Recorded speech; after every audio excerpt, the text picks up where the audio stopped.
Generations అనేది మాట్లాడుతూ సర్వకాలము అన్నాడు. సర్వకాలము అంటే ఎవర్ లాస్టింగ్, నిత్యత్వంలో నీ గురించి, ప్రస్తుతాన్ని గురించి మొదలుపెట్టి నిత్యత్వం వరకు కూడా ఈ యొక్క కీర్తనలో ప్రస్తావన అనేది మనకి కనబడుతున్నట్టుగా మనం చూస్తాం అన్నమాట. So it's a song of love and it's a royal wedding అనేది మనం చూస్తున్నాము.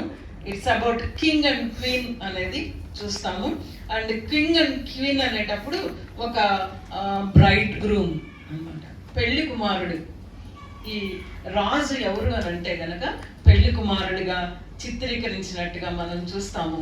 రాణి ఎవరు అని అంటే గనక పెళ్లి కుమార్తెగా చిత్రీకరించినట్టుగా చూస్తాం. ఆ మాటలు, ఆ విషయాలు రాయడానికి కీర్తనకారుడు రాసే ఆయన ఏమన్నాడంటే ఒక దివ్యమైన సంగతి అన్నాడు. అది ఒక దివ్యమైన సంగతి అనంట. ఎంతో మరి ఇంగ్లీష్లో ఏమనుందండి అది? దివ్యమైన సంగతి అంటే మొదటి వచనంలో ఉంది కదా. చాలా మంది మీలో ఇంగ్లీష్ బైబిల్స్ కూడా చూస్తున్నారు అనుకుంటున్నాను. అందుకని దివ్యమైన సంగతితో నా హృదయము బహుగా ఉప్పొంగుచున్నది అని అన్నాడు. రైటర్కి ఈ రాయల్ వెడ్డింగ్ గురించి, ఈ యొక్క పెండ్లి కుమారుని గురించి, ఈ పెండ్లి కుమార్తెను గురించి ఆలోచిస్తామంటే గనక అది ఒక దివ్యమైన సంగతి అని. అంత మాత్రమే కాదు, ఆ రైటర్ హృదయం బహుగా ఉప్పొంగుచున్నది, అద్భుతమైన గీతాన్ని రాస్తున్నట్టుగా మనం చూస్తున్నాం అన్నమాట. అయితే కొన్ని వచనాలు ఇందులో మనం చూస్తా ఉన్నప్పుడు, ముఖ్యంగా రాజును గురించిన విషయాలను గురించి రాసేటప్పుడు 6వ వచనంలో మనం చూస్తే గనక ఆ రాజుని మాట్లాడేటప్పుడు దేవా నీ సింహాసనము నిరంతరము నిలుచును. రాజు ఎవరు అని అంటే గనక ఇక్కడ ఎవరి రాజు? దేవుడు కదా. అంటే చాలా మంది ఏమనుకున్నారంటే సొలొమోను, దావీదు కుమారుడైన సొలొమోను యొక్క రాయల్ వెడ్డింగ్ గురించి రాశారేమో అని మనం ఒకవేళ అనుకోవడానికి ఇక్కడ ఈ వచనంలో ఏమన్నాడంటే కనుక పెండ్లి కుమారుడు ఈ రాజు ఎవరు అని అంటే కనుక దేవా అని సంబోధించాడు అన్నమాట. ఆ సంబోధన, ఆ మాటలు ఎవరివి? కీర్తనాకారుడు అంటే it is from God himself. దేవుడే ఈ మాటలు చెప్తా ఉన్నప్పుడు కీర్తనాకారుడు దేవుని మాటలు కొన్ని రాశాడు. సో తన మాటలు కొన్ని ఉన్నాయి, దేవుని మాటలు ఒక ప్రొఫెటిక్ గా, ప్రవచనాత్మకంగా దేవుడు తనతో చెప్పిన మాటలను దేవుని పక్షంగా కొన్ని మాటలు రాసినట్టుగా మనకి ఇక్కడ కనబడతా ఉందన్నమాట. ఓకే, అందుకే దీన్ని మెస్సియానిక్ సాంగ్ అని కూడా అంటారు. దీన్ని మెస్సియానిక్ సాంగ్ అనేది కూడా మనం చూస్తామన్నమాట. సో ఒక ఫస్ట్ పార్ట్ లో మనం చూస్తా ఉంటే కనుక గ్లోరీ ఆఫ్ ద కింగ్ అనేది చూస్తాం. గ్లోరీ ఆఫ్ ద కింగ్ అనేది చూస్తాం అన్నమాట. రాజు ఉన్నాడు అంటే రాజ్యం తప్పకుండా ఉంటుంది కదా. కింగ్ ఉంటే కింగ్డమ్ ఉంటుంది. కింగ్డమ్ లేకుండా కింగ్ ఉండడు. కాబట్టి రాజు ఉన్నారు అని అంటే రాజ్యం. ఈ మధ్య కాలంలో మనం ఎక్కువగా మన హైదరాబాద్ లో జరిగిన సంఘటనలన్నీ మనకు తెలిసినవే. ఎంత చక్కగా ఆయన రాజ్యాన్ని గురించి ప్రకటించారు. ప్రవీణ్ ప్రగడాల కదా, రాజ్యాన్ని గురించి ప్రకటించినట్టుగా మనం చూస్తాం అనమాట. రాజు ఆయన ప్రతిసారి కూడా నా రాజు అనేవాడు అనమాట. సో ఈ కీర్తనాకారుడు కూడా ఏమంటున్నాడు అని అంటే కనుక రాజుల గురించి రచిస్తున్నాను, ఇది ఒక దివ్యమైన సంగతి అని అంటున్నాడు అనమాట. రాజుని గురించి మాట్లాడుతా ఉన్నాడు, రాజ్యాన్ని గురించి మాట్లాడుతున్నట్టుగా మనం చూస్తున్నాం అనమాట. So it's about the Kingdom of God and also king in the Kingdom of God గురించి చెప్తున్నట్టుగా మనం చూస్తున్నాం అనమాట. ఆ 6వ వచనము నూతన నిబంధనలో ఎక్కడైనా రిఫర్ చేశారండి ఈ మాటల్ని? ఏదైనా ఉత్తరాల్లో కానీ ఎక్కడన్నా కూడా ఈ మాటలు కోట్ చేసినట్టుగా మనం ఎక్కడన్నా చూస్తామా? దేవా నీ సింహాసనము నిరంతరము నిలుచును, నీ రాజదండము న్యాయార్థమైన దండము, నీవు నీతిని ప్రేమించి భక్తిహీనతను ద్వేషించుచున్నావు, కావున దేవుడు నీ దేవుడే చెలికాండ్ర కంటే హెచ్చగునట్లుగా నిన్ను ఆనంద తైలంతో అభిషేకించి ఉన్నాడు అనే మాట ఎక్కడైనా నూతన నిబంధనలో ఈ కోట్ ఎక్కడైనా కనబడుతుందా అండి? Very good. ఎక్కడుందండి? హెబ్రీ పత్రికలో కనబడుతుంది. హెబ్రీ పత్రిక 1వ అధ్యాయం మనం తీస్తే కనుక హెబ్రీ గ్రంథకర్త ఇదే మాటలు ఎగ్జాక్ట్ గా చెప్పినట్టుగా మనం చూస్తామన్నమాట. 8వ వచనం, 1వ అధ్యాయం 8వ వచనంలో మనం చూస్తామన్నమాట. అక్కడ ఆ హెబ్రీ గ్రంథకర్త యేసుక్రీస్తు ప్రభువారి యొక్క దైవత్వాన్ని గురించి మాట్లాడుతూ, యేసుక్రీస్తు ప్రభువారు దేవదూతల కంటే ఆయన మించిన వాడు అన్నాడు. దేవదూతల గురించిన గొప్ప చేయటం ఎక్కువ అక్కడ ప్రాబ్లం అన్నమాట. అందుకని వాళ్ళకి యేసుక్రీస్తు ప్రభు ఎవరంటే దేవదూతల కంటే పైన ఉన్నవాడు అని చెప్పేటప్పుడు ఆ 8వ వచనంలో దేవదూతలను గురించి, దూతలను గురించి అయితే ఇలా చెప్తున్నాడు, కానీ కుమారుని గురించి అయితే ఎగ్జాక్ట్ గా మనకి అక్కడ ఆ కోట్ కనబడుతుంది. హెబ్రీ పత్రిక 1వ అధ్యాయము మనకి 8వ వచనంలో మనం చూస్తాం, దేవా నీ సింహాసనము నిరంతరము నిలిచను, నీ రాజదండము న్యాయార్థమైనది, నీవు నీతిని ప్రేమించితివి, దుర్నీతిని ద్వేషించితివి, అందుచేత దేవుడు నీ తోడి వారి కంటే నిన్ను హెచ్చగునట్లుగా ఆనంద తైలంతో అభిషేకించను. ఎగ్జాక్ట్ గా 45వ కీర్తనలో కీర్తనాకారుడు ఏమైతే మాట్లాడాడో అవే మాటల్ని హెబ్రీ గ్రంథకర్త కోట్ చేసినట్టుగా మనం చూస్తాం. అయితే ఇక్కడ మనకి ఈ రాజు ఎవరు, మరి ఈ రాజ్యం ఏంటి, ఈ రాజుగారి దగ్గరకు తీసుకురాబడుతున్న రాణి ఎవరు అనేది అర్థం చేసుకోవాలంటే మనకి ఈ యొక్క సందర్భం, ఈ కాంటెక్స్ట్, ఈ బ్యాక్గ్రౌండ్ మనకి తెలియాల్సిన అవసరం ఉందన్నమాట. దేవ అని అంటూ ఎవరు సంబోధిస్తున్నారు దేవ అని కుమారుణ్ణి? తండ్రి అన్నమాట. తండ్రి అయిన దేవుడు కుమారుడైన దేవుణ్ణి సంబోధించేటప్పుడు దేవ అని సంబోధిస్తున్నాడు. అంత మాత్రమే కాకుండా అదే వచనంలో దేవుడు నీ దేవుడే అని అంటున్నాడు అనమాట. మళ్ళీ తండ్రి అయిన దేవుడు కుమారుడికి దేవుడు, కుమారుడు తండ్రి అయిన దేవుడు నీ సంబోధించేటప్పుడు దేవ. త్రిత్వంలో మనం గమనిస్తే కనుక ఎంతో చక్కటి సంబంధం, ఎంతో చక్కటి సంబోధన అన్నమాట. పిలుపులో ఎంత గౌరవమో అన్నమాట.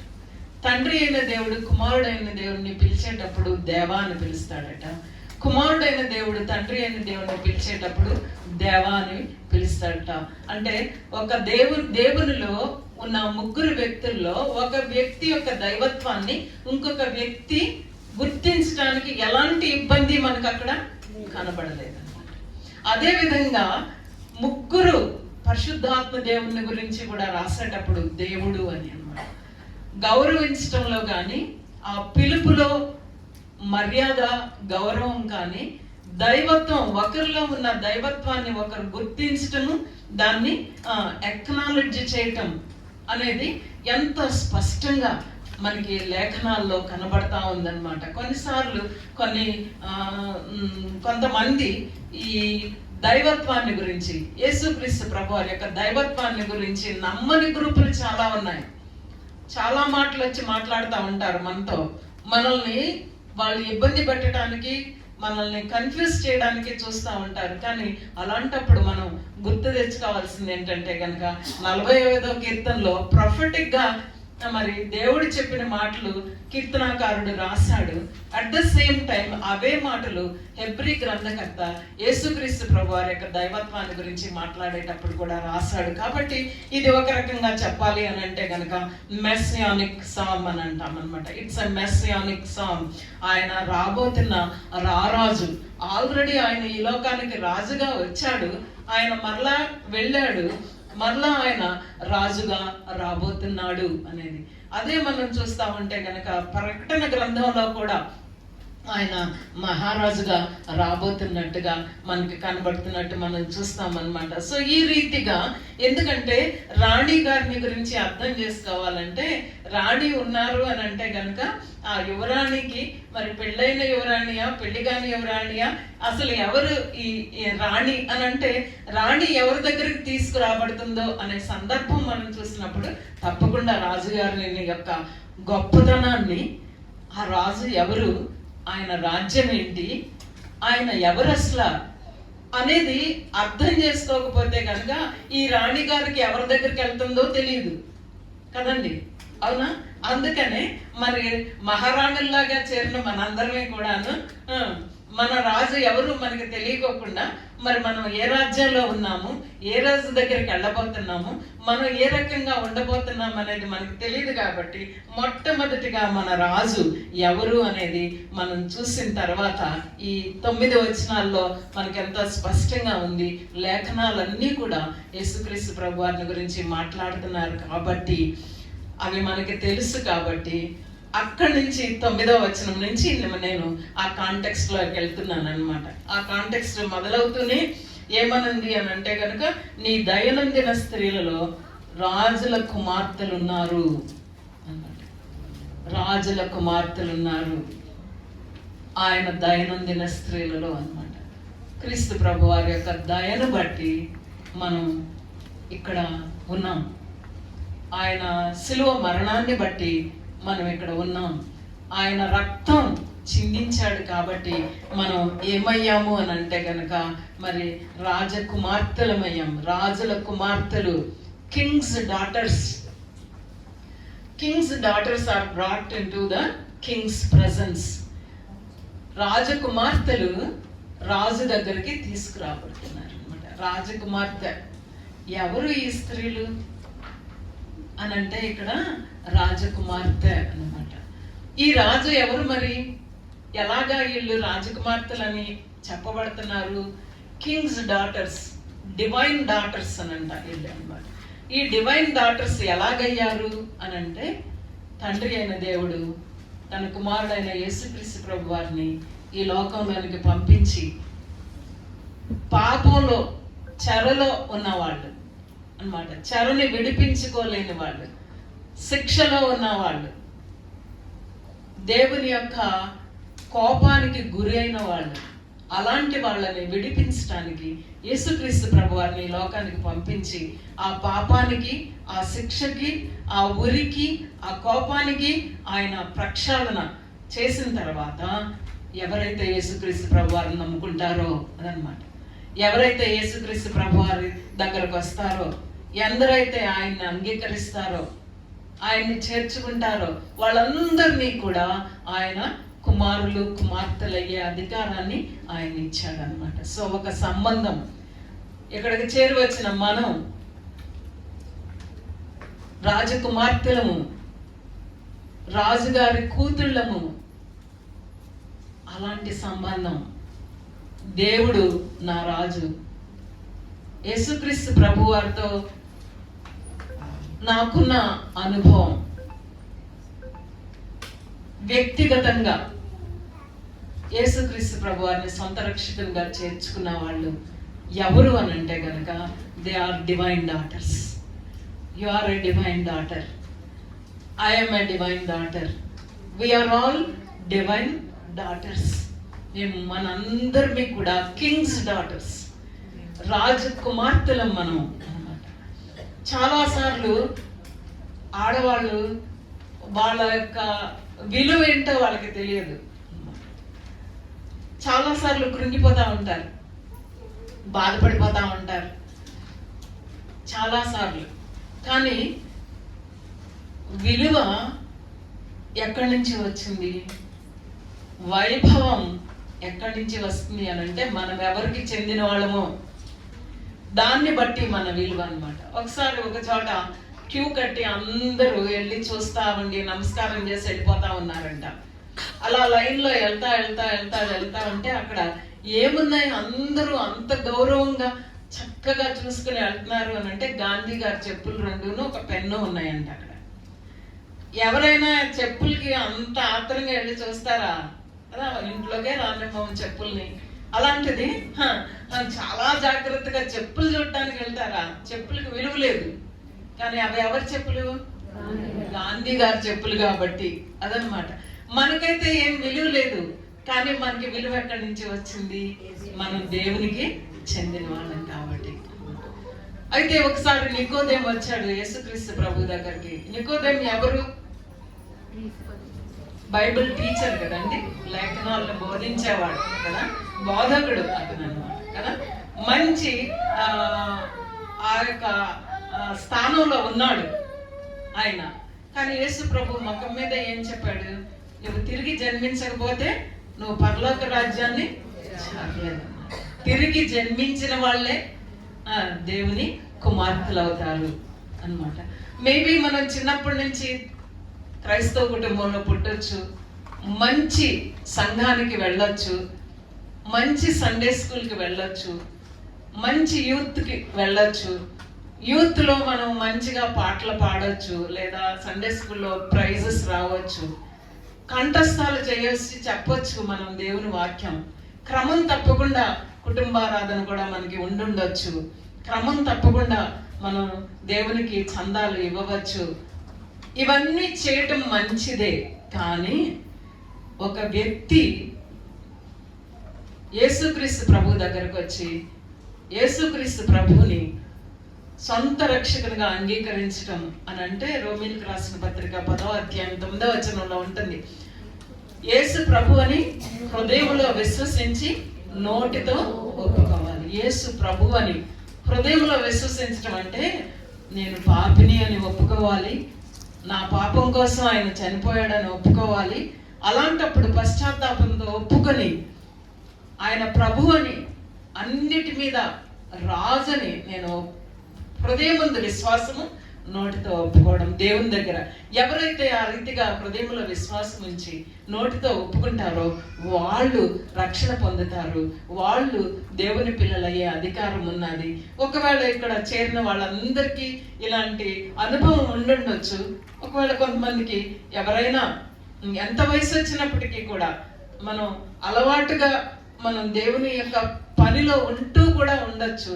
కానీ ఒకవేళ ఇలాంటి నిర్ణయం మనం హృదయంలో విశ్వసించడం, వ్యక్తిగతంగా నోటితో ఒప్పుకోకపోతే కనుక ఇదొక మంచి అవకాశం. ఏంటంటే కనుక మనం ప్రార్థన చేస్తూనే, లేదా మనం వాక్యం చదువుతూనే, వాక్యాన్ని బోధిస్తూనే దేవునితో సంబంధం లేని పరిస్థితి ఏమైనా ఉంటే కనుక అలాంటిది ఆలోచించుకోవడానికి ఇది మంచి సమయం. ఏంటంటే గనక దేవుడు ప్రేమించి తీసుకుని వస్తాడు. ఆ సంబంధం లేకుండా ఈ 3 రోజులు మనం వినే అన్నీ కూడా అవి మనకి చెందవు. కాబట్టి మనలో ఎవరైనా ఇంకా అలాంటి స్థితిలో ఉంటే గనక ఇది మంచి అవకాశం. దేవుడు ప్రేమించిస్తున్నాడు. ఏంటంటే గనక దేవుని దగ్గర ఒక చిన్న ప్రార్థన. ప్రభువా, నేను పాపిని, నాకు ఇంతకాలం వ్యక్తిగతంగా ఇలాంటి ప్రార్థన చేయాలని నాకు తెలియలేదు. ఈ ఉదయ కాలంలో నేను చేసుకుంటున్నాను. నన్ను నీ బిడ్డగా చేసుకో, నన్ను క్షమించు, నీ రక్తంలో నా పాపాలని నువ్వు కడుగు అని చిన్న ప్రార్థన హృదయంలో చేసుకోవడం ద్వారా, అది చాలా చిన్నది కానీ but that should be done. దాని ద్వారానే మనం ఏమవుతామంటే ఆయన కుమార్తెలు అవుతాం, ఆయన కుమారులు అవుతాం. We are divine daughters, Kings daughters అనేది మనం చూస్తున్నాం అనమాట. రాజకుమార్తెలం మనం. మన విలువ ఎక్కడి నుంచి వస్తుందనంటే కనుక మనం దేవునికి చెందిన వాళ్ళం. అందుకే ఆ కిందకు వచ్చే టైంకి మనం చూస్తూ ఉంటే కనుక కుమారి ఆలోచించు, చెవియొగ్గు అన్నమాట. ఆలోచించుకో అని చెప్తున్నాడు. చెవియొగ్గి ఆలకించు, ఆలోచించు, నీ స్వజనమును, నీ తండ్రి ఇంటిని మరువము, ఆయన నీ సౌందర్యమును కోరినవాడు, అతనికి నమస్కరించుము. He deserves our worship. మన ఆరాధనకి యోగ్యుడు ఆయన అన్నమాట. నమస్కరించటం అంటే మనం గౌరవించటం, మనం ప్రభువుగా ఆయన్ని ఏర్పరచుకోవడం అనేది చూస్తున్నాము. ఆ తర్వాత 13వ వచనంలోనికి మనం వస్తే కనుక ఏమంటున్నాడంటే, అంతఃపురంలో ఉండు రాజకుమార్తె కేవలము మహిమ గలది, ఆమె వస్త్రము బంగారు పుటాపని చేసినది. ఆమె అపియరెన్స్ అండ్ ఆమె అటైర్, ఆమె ఎలా అగపడుతుంది, ఆమె అంబరాలు, వస్త్రాలు ఎలా ఉన్నాయి, ఆమె అగపడటము, ఆమె అంబరాలు, అపియరెన్స్ అండ్ అటైర్ మనం చూస్తే కనుక గ్లోరీ అండ్ గార్మెంట్స్. ఆమె వస్త్రాలు, ఆమె అంబరాలు, ఆమె గార్మెంట్స్, గ్లోరీ, కేవలము మహిమ అని ఉన్నదన్నమాట. కేవలము మహిమ గలది. ఎక్కడి నుంచి ఆ మహిమ? ఎక్కడ అనంటే అసలు ఆమె ఎక్కడ నిలబడిందో మీరు చెప్పండి. ఆ వచనాల్లో నుంచి ఎక్కడ నిలబడింది? రాజు దగ్గర ఎక్కడ చెప్పాలి? అక్కడున్న మాటలే. ఆమె కుడి పార్శ్వమున నిలుచుని ఉన్నది అనమాట. రాజుగారు కుడి పార్శ్వన ఆమె నిలుచున్నది. యేసుక్రీస్తు ప్రభువారు ఎవరు కుడి పార్శ్వన ఉన్నారు? తండ్రి కుడి పార్శ్వన యేసుక్రీస్తు ప్రభువారు ఉన్నారు. యేసుక్రీస్తు ప్రభువారు కుడి పార్శ్వన ఎవరున్నారు? రాణి. ఈ రాణి అన్నప్పుడు వ్యక్తిగతంగా మనందరము కలిసి సంఘంగా, అందుకే బ్రైడ్ పెళ్లి కుమార్తె, సంఘం వధువు అన్నమాట. మనందరము అంటే కేవలం మహిళలు మాత్రమే కాదు కదా, దేవుని బిడ్డలందరూ, స్త్రీ పురుషులందరినీ సంఘం అనేటప్పుడు మనం అందరూ దేవుని నమ్ముకున్న వాళ్ళందరినీ, దేవుడిని మనం చూస్తా ఉంటే కనుక సంఘం యేసుక్రీస్తు ప్రభువారి యొక్క కుడి పార్శ్వాన నిలుచున్నట్టుగా మనం చూస్తాం. అంటే ఆ ఆనర్, ఆ మహిమ ఆమెకి ఎక్కడి నుంచి వచ్చింది? ప్రభు పక్కన. మన స్థానం ప్రభు పక్కన ఉన్నప్పుడు, ప్రభు పక్కన మనం నిల్చున్నప్పుడు ఆల్ గ్లోరీ, ఆల్ గ్లోరీ, ఎంతో మహిమ అనేది మనం చూస్తున్నాం అన్నమాట. హర్ పొజిషన్, ఆమె స్థానాన్ని బట్టి, ఆమె సంబంధాన్ని బట్టి ఆమె విలువ, ఆమె స్థానాన్ని బట్టి ఆమె విలువ. నెంబర్ 1 మనం చూస్తే కనుక ఆమె సంబంధం, రాజుతో సంబంధం, క్రీస్తు ప్రభువారితో సంబంధం, దేవునితో సంబంధం, కాబట్టి విలువ.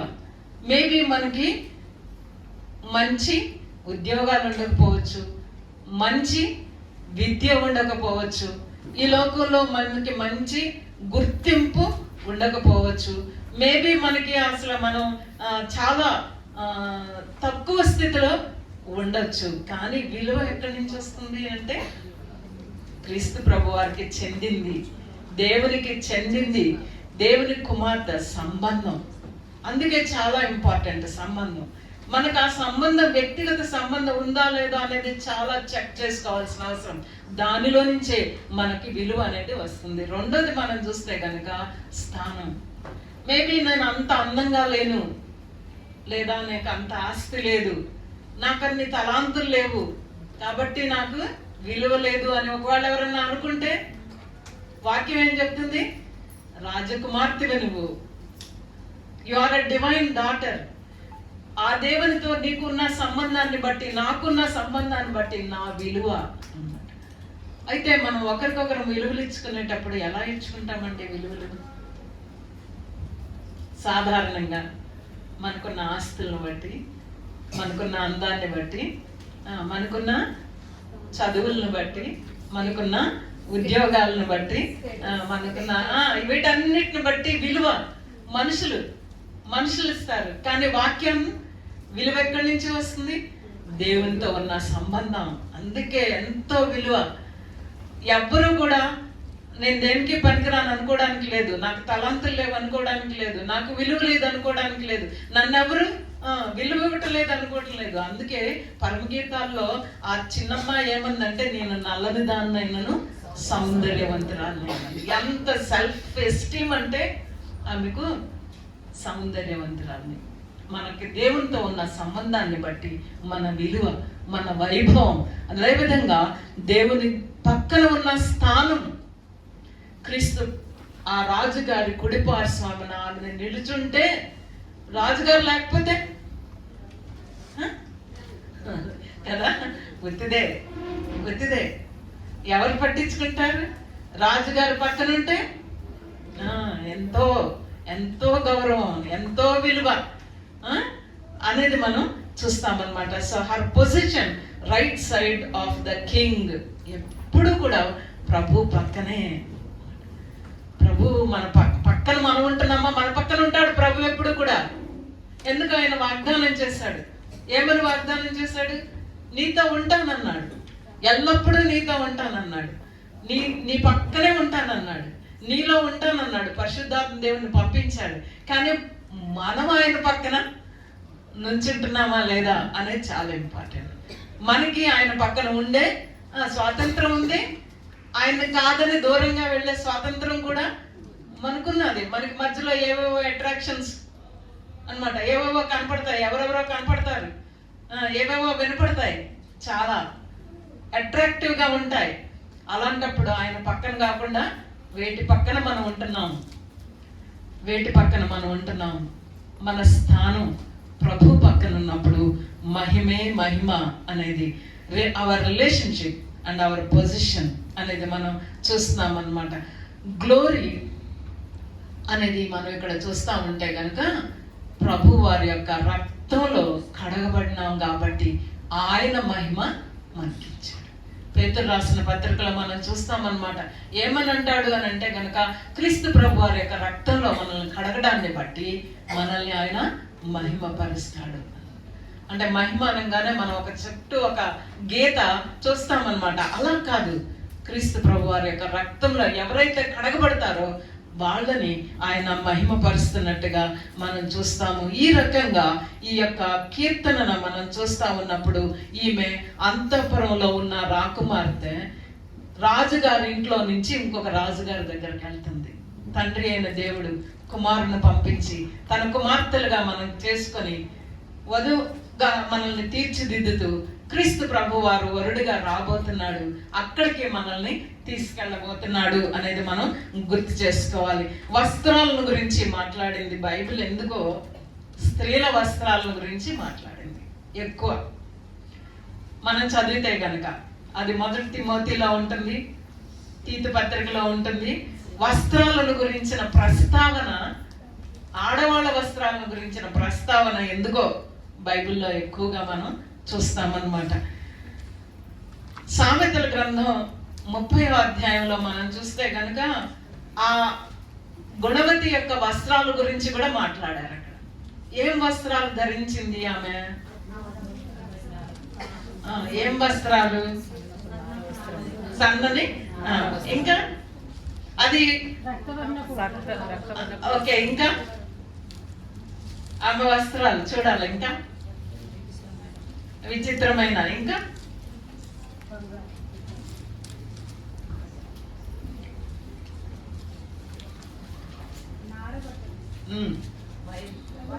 ఇంకా ముందుకెళ్ళాలి, కిందకెళ్ళాలి. ఎగ్జాక్ట్లీ, ఏం వస్తమ్మా, బలమయు ఘనతయు ఆమెకు వస్త్రాలు. అంటే లిటరల్ గా ఆమె యొక్క వస్త్రాల గురించి మాట్లాడారు. మన చీరల గురించి కానీ, డ్రెస్ల గురించి కానీ, ఫైన్ లినెన్ వేసుకుంటుందని అవన్నీ మాట్లాడారు అన్నమాట. But at the same time ఆ కనబడే వస్త్రాలు కాకుండా కనబడిన వస్త్రాలు కూడా మాట్లాడారు. ఆ కనబడిన వస్త్రం ఏంటంటే how she project her self అన్నమాట. ఆమె తను ఎలా క్యారీ చేసుకుంటుంది. బలమయు ఘనతయు ఆమెకు వస్త్రాలు. ఎవరు కనపరిచినా ఎవరు కనపరచకపోయినా ఆమె తను దేవుణ్ణి బట్టి తన విలువేంటో తనకి తెలుసు కాబట్టి అన్నమాట. ఎవరైనా ఒక మాట అంటే కృంగిపోదు, ఎందుకంటే దేవునిలో ఆమె ఏమై ఉన్నదో ఆమెకు తెలుసు కాబట్టి. ఒకళ్ళు మెచ్చుకుంటే పొంగిపోయి, ఒకళ్ళు తిడితే కృంగిపోయేది కాదు. దేవునిలో మనం ఏమై ఉన్నామో అనేది మనకు తెలిస్తే కనుక బలమయు ఘనతయు ఆమెకు వస్త్రాలు. ఆత్మీయ బలం, ఇందాక ఎవరో మాట్లాడతానన్నారు, స్త్రీని చేసినప్పుడు పురుషుని చేసినప్పుడు అని అన్నారు. పురుషుని మట్టి నుంచి చేశారు, కానీ స్త్రీని ఆదాము యొక్క పక్కటెముక నుంచి చేశారు కాబట్టి ఆమె చాలా స్ట్రాంగ్ అన్నారు అనమాట. రియల్లీ నిజమే, కరెక్టే. ఆడవాళ్ళు చాలా మరి ఎందుకంటే మన సంస్కృతిలో ఆడవాళ్ళ గురించి మాట్లాడేటప్పుడు అబలలు అన్నారు, అంటే ఎందుకు పనికిరారని, శక్తిహీనులని. మళ్ళీ at the same time Adishakti అని కూడా అన్నారు. రెండు రకాలుగా మాట్లాడతారు మన సంస్కృతిలో అనమాట. ఎందుకు పనికిరారు, వేస్ట్ అని మాట్లాడతారు, లేదా ఆదిశక్తి అని కూడా మాట్లాడతారు. అది మన సంస్కృతిలో మాట్లాడతారు. వాక్యాన్ని గురించి మాట్లాడలేదు నేను, మన భారతదేశం సంస్కృతిలో మాట్లాడతారు. అట్ ద సేమ్ టైం వాక్యంలో కూడా మనం చూస్తే కనుక నిజమే. కానీ మరి పేతురు పెద్దన్న మొదటి పేతురు 3వ అధ్యాయంలో ఆడవాళ్ళ గురించి 7వ వచనంలో ఏమన్నాడు, బలహీనమైన ఘటాలు అన్నాడు. అదేం మరి మనం ఇప్పుడే చెప్పుకున్నాం స్ట్రాంగ్ అని, కానీ మనం మరి పెద్దన్న వీక్ వెజల్ అని అన్నాడు, మరి ఎట్లాగా? ఓకే ఓకే ఒప్పుకుంటున్నాం, అట్లీస్ట్ ఫిజికల్ గా వీక్ అని కదా. వీకర్ వెజల్ అని నేను వాట్ వే వీఆర్ వీక్ అనేది అక్కడేమీ ఎక్స్ప్లెనేషన్ ఏమీ లేదు. కాబట్టి నేనైతే ఏమనుకుంటానంటే కనుక దేవుడు ఆ అమ్మాయిలు చేసినప్పుడు స్ట్రాంగ్ బోన్ లో నుంచి చేశాడు. We are tough, at the same time we are very tender అన్నమాట. There is the blend of toughness and tenderness, రెండు కనబడతాయి. అద్భుతమైన సృష్టి ఆడవాళ్ళని చేసినప్పుడు. బలమయు ఘనతయు ఆమెకు వస్త్రాలు. శారీరక బలం ఎంత పనైనా చేస్తుంది తెల్లారు లేచిన దగ్గర నుంచి. మరి అంటే ఫిజికల్లీ వీకే, కరెక్టే. ఎవ్రీ మంత్ ఆమెకు ప్రాబ్లమ్స్ ఉంటాయి, కరెక్టే. ఒక వయసు దాటిన తర్వాత ఋతు క్రమం ఆగిపోతుంది, అప్పుడు ఎన్నో సమస్యలు, ఆ తర్వాత ఎన్నో సమస్యలు ఉంటాయి, శారీరక బలహీనతలు ఉన్నాయి. అయినప్పటికీ కూడా ఎంతో దృఢమైన మనసిచ్చాడు. ఎంత పనైనా అవలేలుగా మల్టీ టాస్కింగ్. ఇంట్లో అమ్మలు ఎలా చేస్తారు పని? వంటగదిలో ఎన్ని పనులైనా చక్కబెట్టేస్తారు అన్నమాట. ఒక ఇంట్లో పెళ్ళైన కొత్తలో 2-3 పిల్లలు పుట్టాక చిన్న వయసులోనే ఆ ఇంట్లో అమ్మ చనిపోయింది అనుకోండి, ఆ ఇంటికి ఇంకొక అమ్మని తెస్తారు. ఆ ఇల్లు నడవాలంటే ఆ ఇంకొక అమ్మని తెస్తారు. అలాగే వేరే ఇంట్లో నాన్న చనిపోయాడు, ఆమె చిన్నదే, కానీ ఇంకొక నాన్నని తెస్తారా అంత తొందరగా? కానీ ఆ అమ్మ ఒక్కతే కింద మీద పడి పిల్లల్ని పెంచి పెద్ద చేసి సంసారాన్ని చక్కబెట్టేస్తుంది. That is the power of women, దేవుడిచ్చింది. అలాగని మనం మగవాళ్ళ కంటే మనం చాలా గొప్ప అని గొప్పలు చెప్పుకోవడానికి కాదు. నేను అందుకే చెప్తున్నాను, రాజుగారి ప్రక్కన ఉంటేనే రాణి గారికి విలువ. అది ఎప్పుడు మర్చిపోకూడదు. వివాహమైన మనం భర్తలతోనే మనకి విలువ ఈ లోకంలో. అట్ ద సేమ్ టైం ఆత్మీయంగా మనం చూసుకుంటే కనుక, అంటే భర్త లేకపోతే మరి విలువ పోతుందా అంటే కాదు, కానీ వాక్యములోది మనం అప్లై చేసుకుంటా ఉంటే కనుక మనకి బలాన్ని ఘనతని వస్త్రాలుగా వస్త్రాలుగా అనేది అని మనం చూస్తూ ఉంటాం అన్నమాట. తగు మాత్రపు వస్త్రాలు.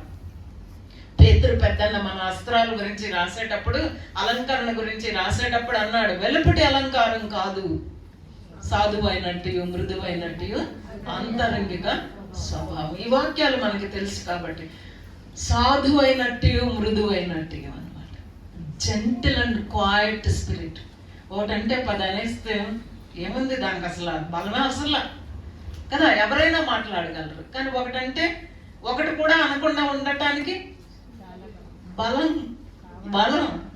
Gentle and quiet spirit. అక్కడ కనపడుతుంది మన స్పిరిచువల్ మెచ్యూరిటీ. మన ఎంత ఆత్మీయత అంతా అక్కడే కనపడుతుంది, మన ఆత్మీయ బలం అంతా అక్కడే కనపడుతుంది. మన లేఖనాలు మనలో ఎంత బాగా పనిచేస్తున్నాయి అనేది అక్కడే కనపడుతుంది. సాధువైనట్టు మృదువైనట్టు అక్షయ అలంకారం అన్నమాట. వస్త్రాలను గురించి తగు మాత్రపు వస్త్రాలు, విలువైన వస్త్రాలు కాదు అని అన్నాడు. కొన్నిసార్లు మనం నగలు ధరించకపోవచ్చు, కానీ వేల వస్త్రాలు ధరించవచ్చు. వస్త్రాలు అలంకరణ వాటిని గురించి కాదు. ఇంకా మనం చూస్తే కనుక తిమోతి పత్రిక 1వ తిమోతి పత్రికలో కూడా వస్త్రాల గురించి మాట్లాడేటప్పుడు మంచి కార్యాలు అన్నాడు అనమాట. మంచి కార్యాలను వస్త్రాల్లాగా ధరించమంటున్నాడు. Good works are attire. వస్త్రాలను గురించి మనం ఆలోచించేటప్పుడు ఈ రాణియమ్మ ఆమె వస్త్రాలు పైకి కనపడే వస్త్రాల కంటే మించిన కనపడిన వస్త్రాలు ఉన్నాయి.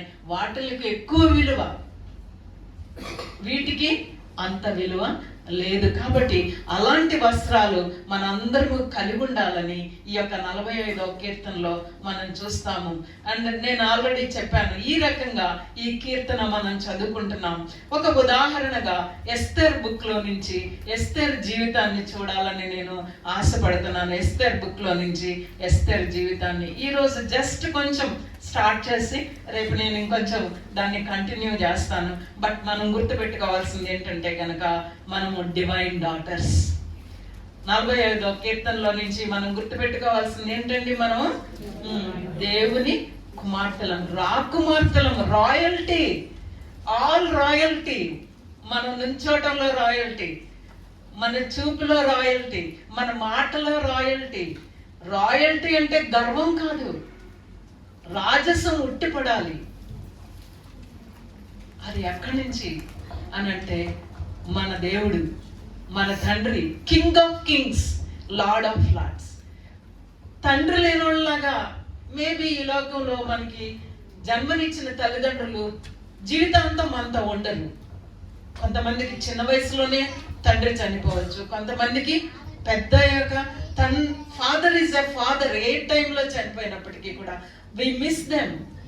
కానీ ఈ తండ్రి, దేవుడు, మన తండ్రి, పరలోకమందున్న తండ్రి, మనందరికీ తండ్రి, ఆయన ఎల్లప్పుడూ మనతోనే ఉంటాడు. ఎల్లప్పుడూ మనతోనే ఉండే తండ్రి ఈయన.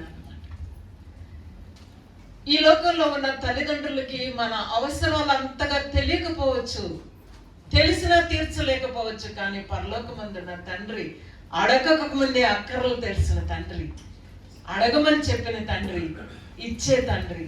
చాలాసార్లు అనాథలుగా బిహేవ్ చేస్తాం మనం అన్నమాట. చాలా నాకు ఎవ్వరూ లేరు, నన్ను ఎవ్వరూ పట్టించుకోవట్లేదు, నా అవసరం ఎవ్వరూ గుర్తించట్లేదు అనుకుంటా ఉంటాం. నన్ను ఎవరు పట్టించుకుంటారు, నన్ను ఎవరు ప్రేమిస్తారు, నన్ను ఎవరు పట్టించుకుంటారు, నా అవసరాలు ఎవరు తీరుస్తారు అనే ప్రశ్నలు మనల్ని వేధించుతూ ఉండొచ్చు. కానీ ఈ ఉదయకాల సమయంలో లేఖనాలు ఏం చెప్తుందంటే, we have a father in heaven, we have a father in haven.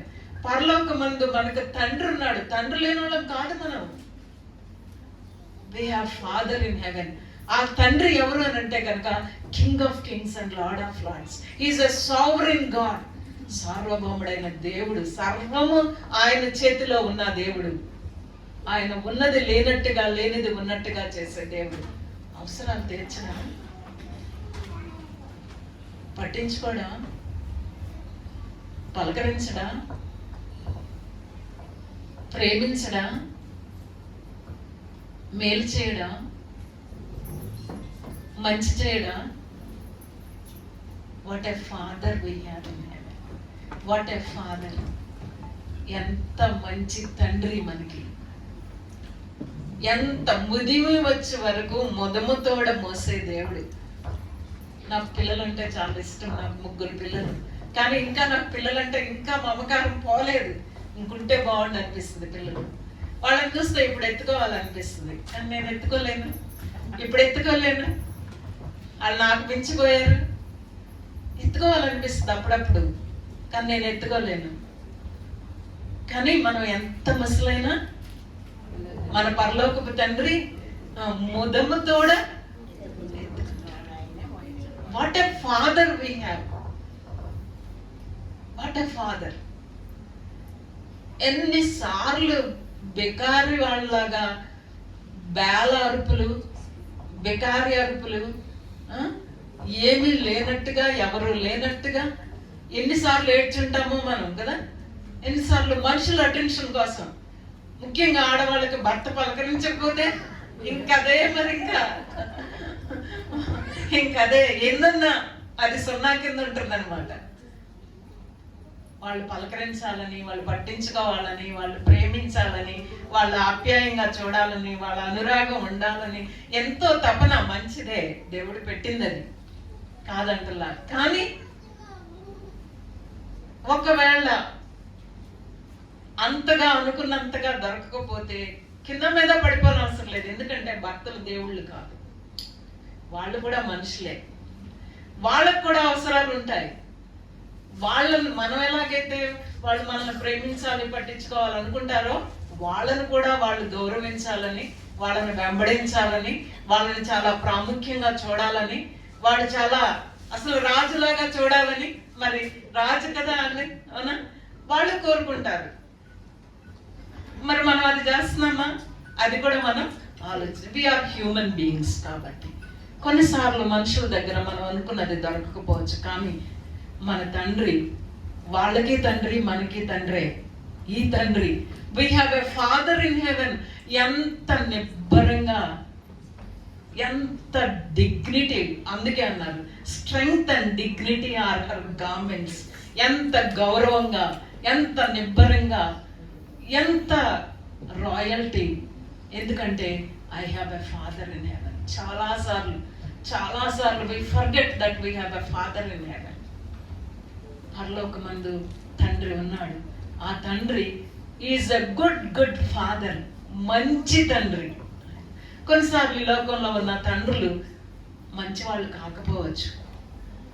I'm writing a book on abuse, girls abuse మీద బుక్ రాస్తా ఉన్నాను నేను ఈ మధ్యకాలంలో. చాలా స్టోరీస్ వింటా ఉంటే కనుక జన్మనిచ్చిన తండ్రులే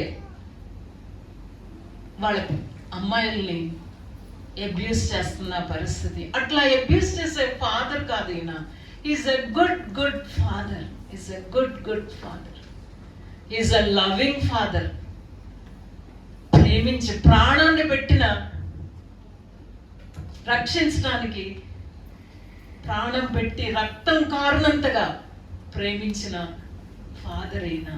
సో ఈ ఉదయకాల సమయంలో 45వ కీర్తన నుంచి మనం గమనిస్తున్నాం ఏంటంటే గనక మనం రాజకుమార్తెలం, మనం రాణులం. రాజకుమార్తెలం ఎందుకనంటే గనక క్రీస్తు ప్రభు వారి రక్తం ద్వారా మన వస్త్రాలను కడిగి. అందుకే ప్రకటన గ్రంథంలో ఉంటదన్నమాట, ఏమనంటే జీవ గ్రంథంలో పేరు రాయబడిన వాళ్ళు ఆ యొక్క ల్యాంబ్ ఆఫ్ గాడ్, గొర్రె పిల్ల రక్తంలో వస్త్రాలను ఉదుకుకొనిన వాళ్ళు, వాళ్ళే దేవుని బిడ్డలు. గొర్రెపిల్ల రక్తంలో వస్త్రాలు ఉదుక్కున్న వాళ్ళు, తెల్లని వస్త్రాలు మనం చాలా మంది వేసుకొచ్చాము ఇప్పుడు. సింబాలిక్ గా తెల్లని వస్త్రాలు గోల్డ్ అని అన్నాం అన్నమాట. దట్స్ అంటే ఇట్స్ ఎ ప్రెషస్ మెటల్. అది ప్రశస్తమైన మెటల్. అది కాబట్టి ప్రశస్తమైన వాళ్ళమని చెప్పడానికి మనం దేవునికి ప్రశస్తమైన వాళ్ళం, రాకుమార్తెలం అనేది మనం చాలా చక్కగా జ్ఞాపకం చేసుకోవాలి. We have father in haven. మన విలువ ఆ దేవునితో మనకున్న సంబంధం. మన దేవుడు మనల్ని పట్టించుకుంటాడు, పలకరిస్తాడు. ఎవరైతే రోజు ఉదయాన్నే లేచి ఆయన వాక్యం చదువుకుంటారో ఆయన వాక్యం ద్వారా ఆయన మాట్లాడడానికి ఎప్పుడు సిద్ధమే. యెషయా గ్రంథంలో మనం చూస్తాం, నేను మాట్లాడడానికి వస్తే ఉదయాన్నే మీరు లేరు అక్కడ అని అన్నాడు. మీరు లేరు అక్కడ. వ్యక్తిగతంగా మాట్లాడడానికి వస్తే మీరు లేరు అక్కడ. మరి మేబీ ఎన్నిసార్లు మనం లేకుండా ఉంటున్నామో ఆయన మాట్లాడడానికి వస్తే. మాట్లాడే దేవుడు, మనతో ఉండే దేవుడు, మనల్ని మరణం తర్వాత నిత్యత్వంలోనికి తీసుకెళ్లే దేవుడు. రాకుమార్తెలం. మన విలువ, మన దేవునితో ఉన్న సంబంధం, మన మహిమ, మన దేవుని పక్కన ఉన్న స్థానం, దాన్ని బట్టే మన రాజరికం మన తండ్రి దగ్గర నుంచి. మన తండ్రి మహారాజు, ఆయన మహారాజు కుమార్తెలం మనం. డివైన్ డాటర్స్, ఆల్ రాయల్టీ అనేది మనం చూస్తాం. ఎస్తేరు గ్రంథానికి వస్తే గనక చిన్న ఇంట్రడక్షన్ ఇచ్చి ఈరోజు నేను ముగిస్తాను. ఈ ఎస్తేరు గ్రంథం అసలు బైబిల్లో పెట్టాలనుకోలేదు, కానీ పెట్టారు. ఎందుకని అంటే దేవుడు అనే మాట ఎక్కడ కనపడదు ఎస్తేరు గ్రంథంలో. కానీ ఎందుకు పెట్టారు అని అంటే దేవుడు అనే మాట కనబడకపోయినప్పటికీ దేవుని హస్తం, ఆ పనిచేసిన విధం అనేది ఎంతో స్పష్టంగా కనపడింది కాబట్టి ఆ యొక్క పుస్తకాన్ని పెట్టినట్టుగా మనం చూస్తామన్నమాట. గాడ్స్ ప్రావిడెన్స్, దేవుని యొక్క ప్రావిడెన్స్, దేవుడు ఎలా సమకూరుస్తాడో, ఎలా ఏర్పరచుకుంటాడో, ఎలా సమకూరుస్తాడో, ఎలాగా ఆయన రక్షిస్తాడో, ఎలా విమోచిస్తాడో, గాడ్ ఆఫ్ ద బైబిల్, ఆ దేవుడు అనే మాట లేకుండానే దేవుని పనులు ఎంతో స్పష్టంగా ఉన్నాయి కాబట్టి ఈ పుస్తకాన్ని ఇందులో పెట్టారు. మరి ఎస్తేర్ ఎందుకు పేరు పెట్టారంటే ఈ పుస్తకానికి ఆమె ప్రధాన పాత్ర.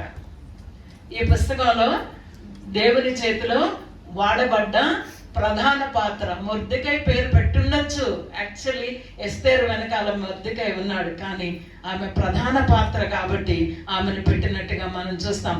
ఆమె అసలు మరి పేరు హదస్సా, మనకి తెలుసు ఆ విషయం. హదస్సా అంటే గనక మెర్టిల్ ట్రీ, అంటే సువాసన పరిమళ చెట్టు అంట ఆమె అసలు పేరు. అసలు ఈ అమ్మాయి ఎలాంటి సంస్కృతిలో పెరిగింది, ఎలాంటి కాలంలో పెరిగింది అనేది మనం చూస్తే కనుక 1వ అధ్యాయంలో పండగతో మొదలవుతుంది, సంబరంతో మొదలవుతుంది, సంక్షోభంతో ఎండ్ అవుతుంది. There is celebration ending with the crisis, national crisis అన్నమాట. 1వ అధ్యాయం మీరు చూస్తే కనుక రాజుగారు పండగ చేస్తున్నారు, సంబరం. రాణి గారు కూడా పండగ చేస్తున్నారు, సంబరం. కానీ చివరికి ఎలా ముగించింది ఆ సెలబ్రేషన్ అని అంటే కనుక ఒక విపత్తు. దేశంలో రాణి గారిని తోలేశారు, సింహాసనం నుంచి దించేశారు. ఎందుకు అంటే రాణి గారు రానన్నారు, తాగిన వాళ్ళ మధ్యకు రానన్నారు.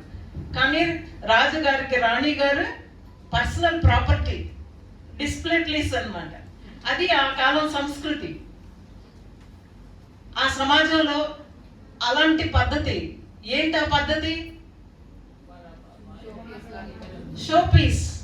Showpiece, personal property. రమ్మంటే రావాలంతే. అది ఎవరి మధ్యకి ఎక్కడికి అనవసరం, అంతే. రాలేదు కాబట్టి తాగున్న వాళ్ళకి, ఆయన చుట్టూ ఉన్న వాళ్ళకి మరి సలహాలు ఇచ్చే వాళ్ళు చాలా మంది ఉన్నారు. అక్కడ సలహాదారులు అందరూ కలిసి ఏమన్నారు, రాణి మాట వినకపోతే ఇంకెవరు మన మాట వినరు. ఎంత భయమో చూసారా అండి. ఒక్క ఆవిడ కొంచెం రాననగానే మొత్తం ఆడవాళ్ళందరూ వినరు అని ఎంత ఇంటిమిడియేట్ అయిపోయారనమాట. భయం వేసేసింది ఇంకా వాళ్ళందరికీ, అభద్రతా భావం వచ్చేసింది. కాబట్టి రాణి గారిని పంపించేసి ఇంకా వాళ్ళు చాటించారు కూడా. అంటే చట్ట సభలో చట్టాలు చేసేవాళ్ళు, చట్టాలు చేసి స్త్రీల హక్కుల్ని పరిరక్షించేవాళ్ళు, స్త్రీలకు భద్రతను కల్పించేవాళ్ళు, రాజులు కానీ అధికారులు కానీ చట్ట సభల్లో కూర్చునేవాళ్ళు వీళ్ళు. కానీ ఈ వాళ్ళకి ఇచ్చిన అధికారం, వాళ్ళ దగ్గర ఉన్న అధికారం దేనికి వాడారు? స్త్రీలను భయపెట్టడానికి వాడారు. మేబీ అది జరిగిన తర్వాత ప్రతి ఇంట్లో కూడా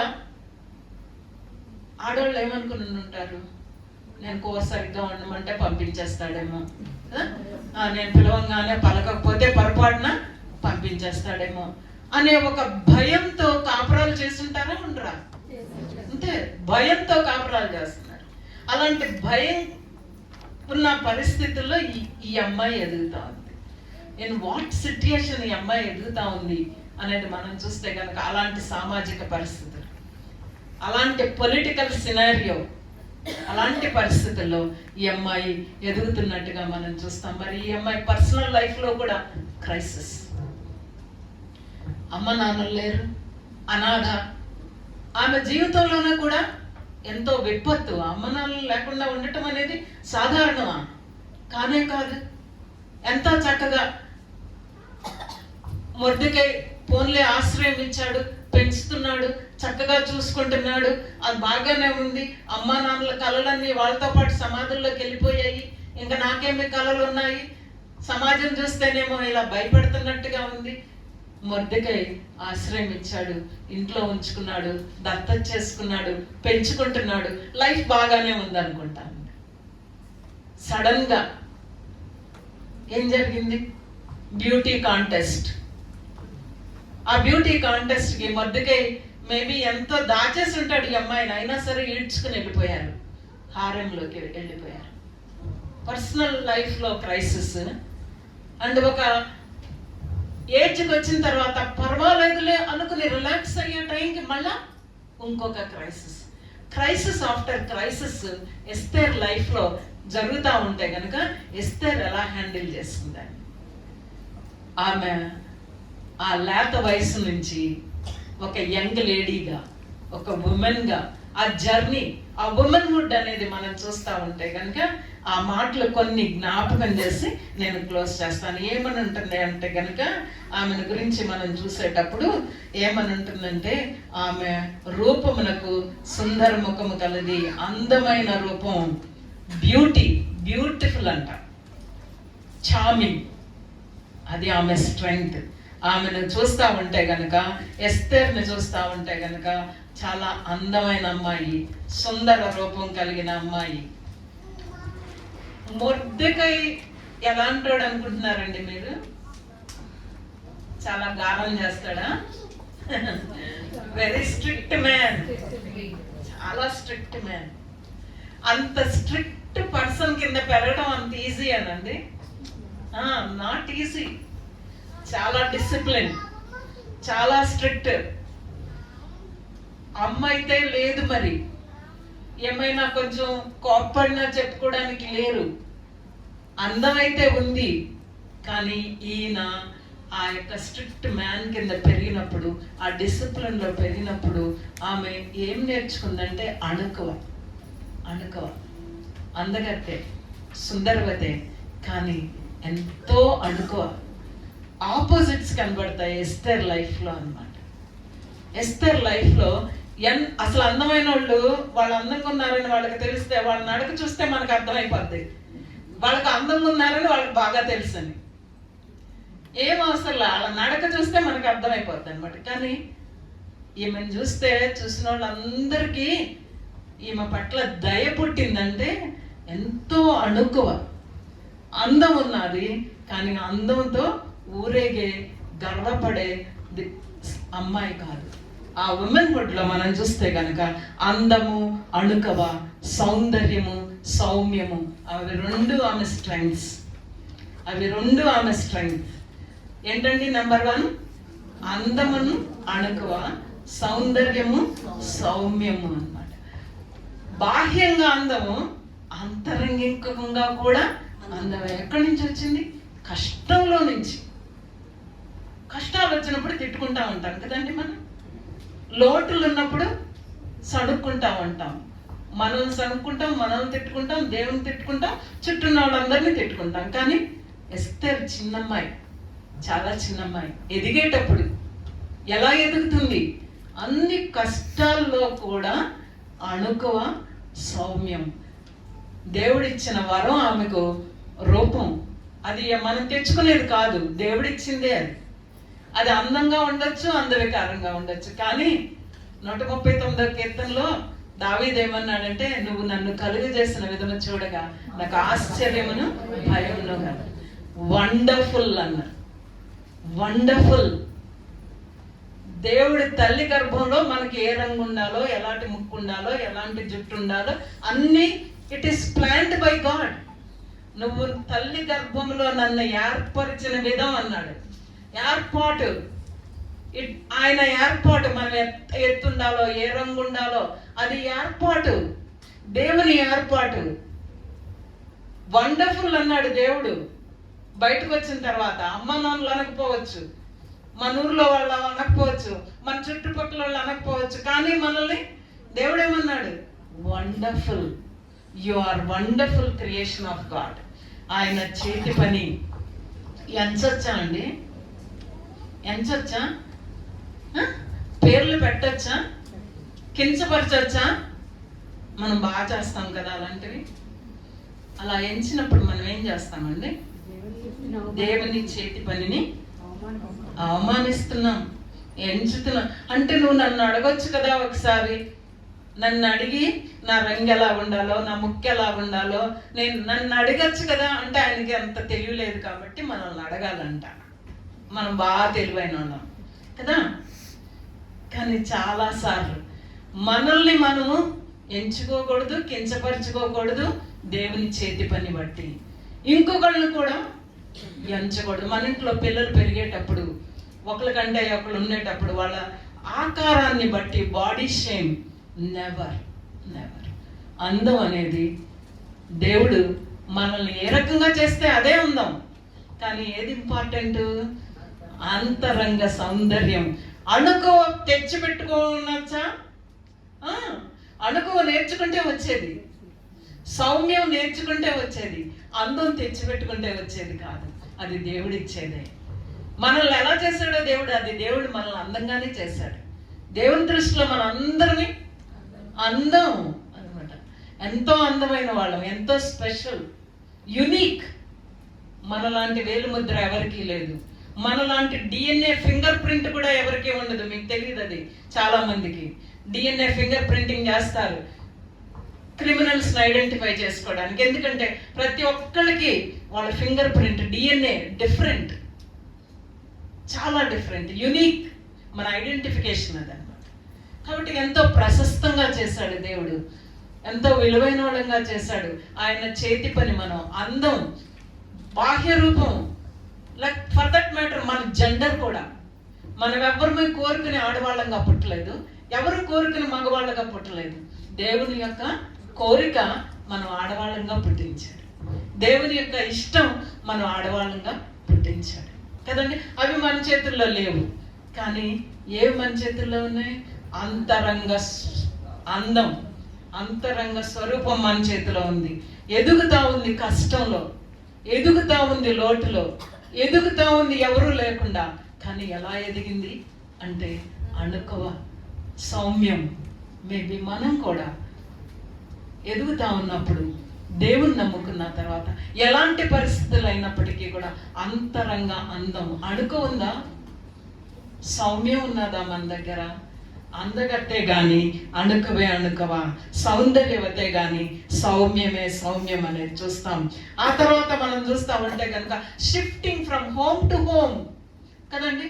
అమ్మ నాన్న చనిపోయారు, ఆ ఇల్లు లేదు, ఇంకా మొద్దుకాయ దగ్గరకు వచ్చింది, అక్కడి నుంచి ఇంకొక చోటికి, ఇంటి నుంచి ఇంటికి. ఇల్లు అనేది లేదు. Shifting from home to home. Every time ఎంత అడాప్టబిలిటీ కావాలండి, ఎంత సర్దుబాటు కావాలి, ఎంత సర్దుబాటు కావాలి. అణుకువ, వినయం. పరిస్థితులు మారుతూ ఉన్నప్పుడు ఎంతో సర్దుబాటు, ఎంతో సర్దుబాటు. ఆమెకు దేవునితో ఉన్న సంబంధం స్పష్టంగా రాయలేదు. కానీ మనం 4వ అధ్యాయంలోకి వెళ్ళాక అర్థమవుతుంది. ప్రార్థన చేయమని పిలిపించింది చూసారా? నా కోసం ప్రార్థన చేయమని పిలిపించింది చూసారా? తప్పకుండా ఎస్తేరుకి దేవునితో సంబంధం. ఎందుకంటే యూదుల పిల్లలకి వాళ్ళు ఎదుగుతున్నప్పుడు మొదటి 5 అధ్యాయాలు కంఠస్థం చేస్తారు. అది ఆడవాళ్ళైనా సరే మగవాళ్ళైనా సరే. యూద పిల్లలకి మొదటి 5 అధ్యాయాలు, పంచకాండాలు అంటాం, ఆది కాండం నుంచి ద్వితీయోపదేశ కాండం వరకు మొత్తం కంఠస్థం చేయిస్తారనమాట. మరి మొద్దుకే చాలా స్ట్రిక్ట్ కదా, తప్పకుండా కంఠస్థం. లేఖనాలలో నుంచి, దేవుని మాటల్లో నుంచి, తన లోటులు ఉన్నప్పటికీ, అనాథగా అందరూ పిలుస్తున్నప్పటికీ, చుట్టూ లేని వాళ్ళందరూ కూడా తల్లి లేదమ్మా, తండ్రి లేదమ్మా, పెనతండ్రి అమ్మా అని చెప్తున్నప్పటికీ కూడా ఆమెకు ఆ అణుకువ కానీ, ఆ సర్దుబాటు కానీ, ఆ యొక్క మరి జీవితంలో ఆ కష్టాల్ని ప్రాసెస్ చేయడంలో కూడా ఆమెకి ఎక్కడి నుంచి బలం, ఆమెకి ఎక్కడి నుంచి బలం?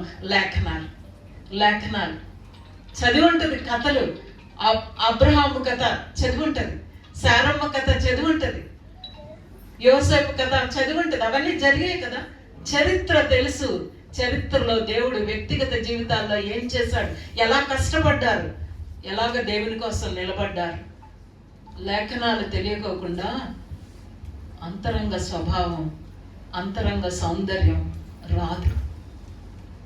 ఎస్తేర్ బుక్లో నుంచి మనం ఏం నేర్చుకుంటామంటే కనుక, ఎస్తేర్ ఎలాంటి పరిస్థితుల్లో ఎదిగింది. సమాజంలో చూస్తే కనుక ఆడవాళ్ళకి భద్రత లేని సమాజం, ఇంట్లో చూస్తే కనుక తల్లి తండ్రి లేని పరిస్థితి.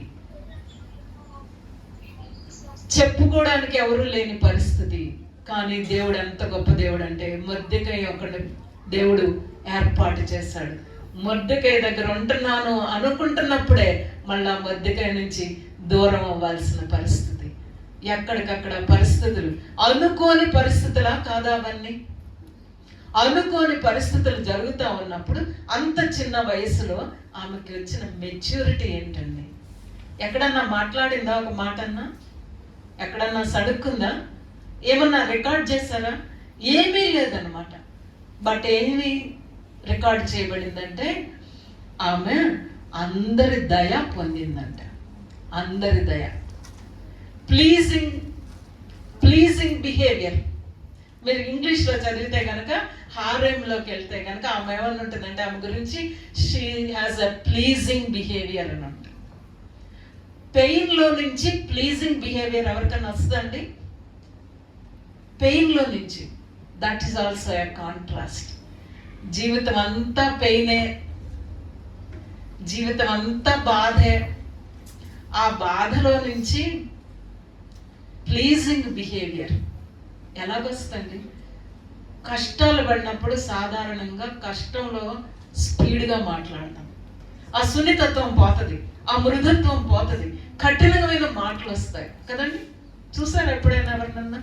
కానీ దేవుణ్ణి కలిగిన వాళ్ళు, వాక్యంలో ఉన్న వాళ్ళలో కష్టాలు ఏం తీసుకొస్తాయి? కష్టాలలో నుంచి ఎంతో మృదువైన స్వభావం, బంగారం, అమూల్యమైనది. కానీ దేని చేత శుద్ధి చేయబడుతుంది అని అంటే అగ్ని అన్నమాట. కాలుస్తారు, కాల్చి దాంట్లో ఉన్న మలినాలన్నీ తొలగిస్తారు. అగ్ని జీవితంలో ఎంతో కష్టం, బాధ, పెయిన్, యట్ ప్లీజింగ్ బిహేవియర్. ఆ రీతిగా ఎస్తర్ లైఫ్లో 3 things ఈరోజు మనం చూస్తున్నాం అన్నమాట. 3 things. దేవుని జనాంగంలో పుట్టింది, దేవునికి చెందినది, కానీ జీవితంలో మనం చూస్తున్నప్పుడు సామాజిక పరిస్థితుల్లో నిరీక్షణ లేదు, భద్రత లేదు, అమ్మాయిగా అసలే లేదు.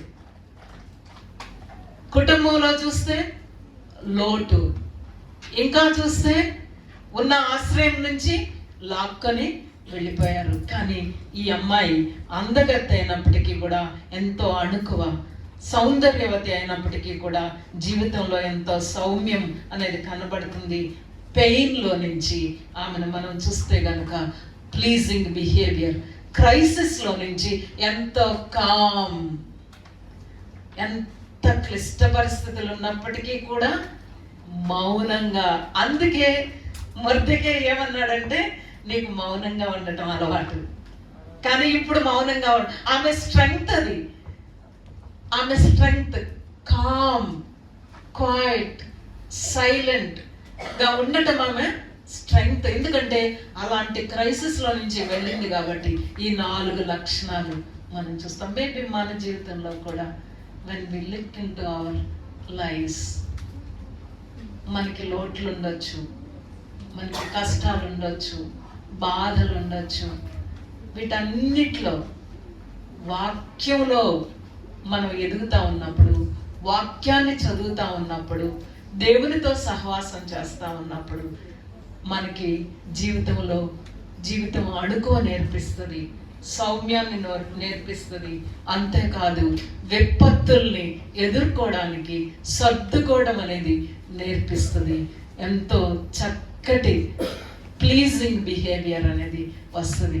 ఆ రీతిగా మనం దేవునికి చెందిన వాళ్ళంగా, రాజకుమార్తెలంగా, మన దేవుడు మనకి రాజు అయి ఉంటుండగా మన జీవితాల్లో మనకు వచ్చిన పరిస్థితులన్నిట్లో దేవుని వాక్యాన్ని బట్టి, దేవుని బట్టి అందము, అణుకువ, సౌందర్యము, సౌమ్యము, బాధలో నుంచి pleasing behaviour, pain and pleasing, crisis and calmness.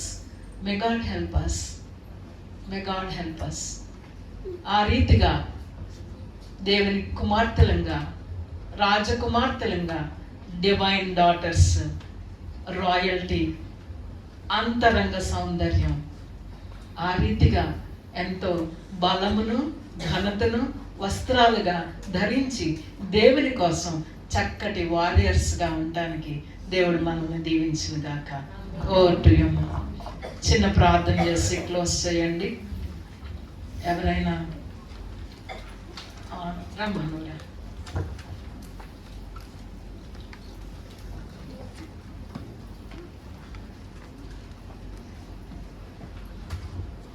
Thank you aunty. మంచి వాక్యం ఇచ్చినారు ఆంటీ కదా, అందరూ హ్యాపీ కదా.